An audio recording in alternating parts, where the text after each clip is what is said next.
Today, I wanted to speak about the rise of independent contracting in the data science and IT space. This is something which I think has been prevalent, or maybe too common, in the production industry, in factories. You find a lot of specialized workers are coming in as independent contractors. But what does this mean for the IT industry and the data industry, especially in Africa, third world countries, with the introduction of remote work and the future of remote work? My name is Lubula Paul Chikwekwe. I'm an AI engineer with over 5 years experience in data science. This conversation or this idea was brought up by a colleague of mine who recently was applying for a job, and the company actually informed him that, why don't we take you on as an independent contractor?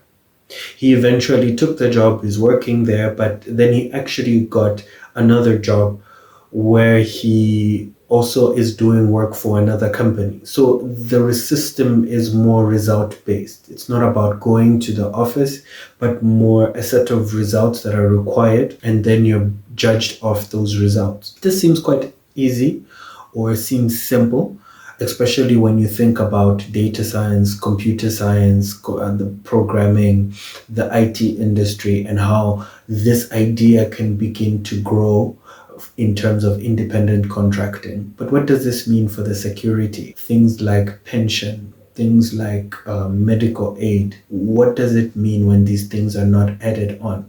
Also, like in his case where he took on another contract, and obviously this big IT company is where he's getting most of the work, most of the money. Then the second contract is where he's actually able to move forward. Does this mean the future will now include working for multiple companies at the same time, where it's simply result based? Remember, he doesn't need to go to the office as much. It's a hybrid setup. So these ideas and these concepts and this situation, it actually got me thinking quite a bit about it. I wrote an article about the rise of independent contracting, especially taking the African context into effect. I wrote an article, it's going to pop up on the side here.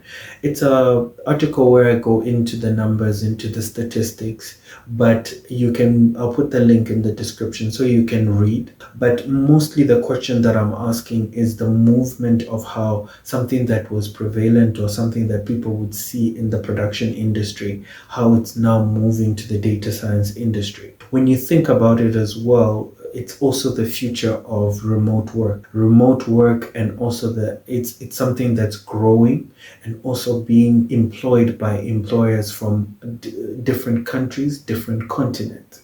Some of their reasons, of course, might be for cheaper labor, because the costs are going to be lower for the same type of professional. If you go high enough, if you go technical enough, you can be able to get the same quality of education, same quality of performance from someone in a third world country. But for people in the third world country, you can be able to get a foreign currency as your currency, which can take you to another level financially.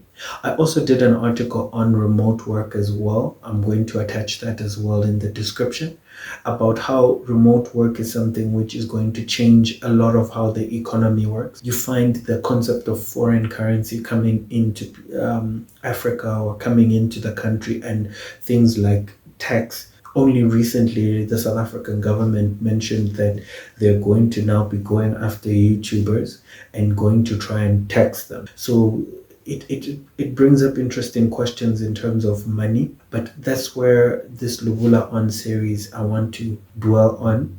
I want to ask questions.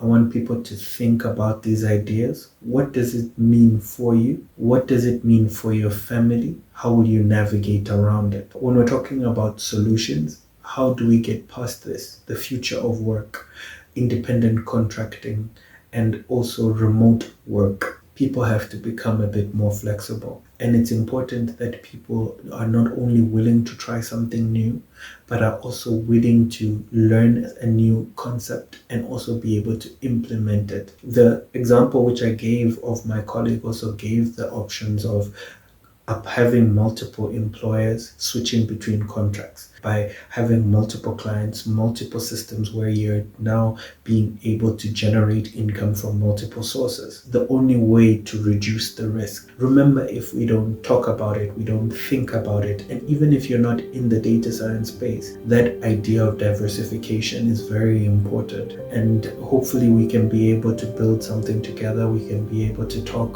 through some of these ideas, and we can be able to find solutions that are practical for us, by us.